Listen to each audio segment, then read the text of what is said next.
Tātad pēc smaga darba mēs ejam peldēt.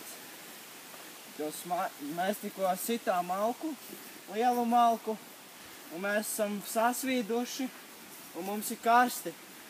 Un ja mums ir šitāda nepatikšana, šitādas problēmas, vienīgā vieta, kur to neutralizēt, ir kārtīga pelde upē. No upes līdz mājām aptuveni 50 metri. Un no pirts, kas atrodas tur tā, atrodas atkal 35 metri. Un tagad mēs ejam peldēt, jo mēs esam sasvieduši. Kaciņai maziņa, liela jau nekā nevar būt, tur nekāda lielā maģistrāla. Bet nu drīz jūs redzēsiet, kā izskatās upe. Ejam, es arī. Vai ne?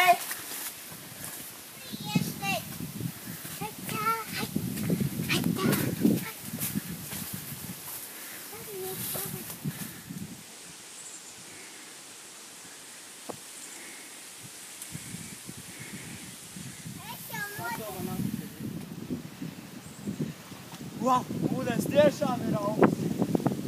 Tu teici, ka nebūs? Ok. 3, 4, 3, 2, 1. Un vēl arī izgriezt.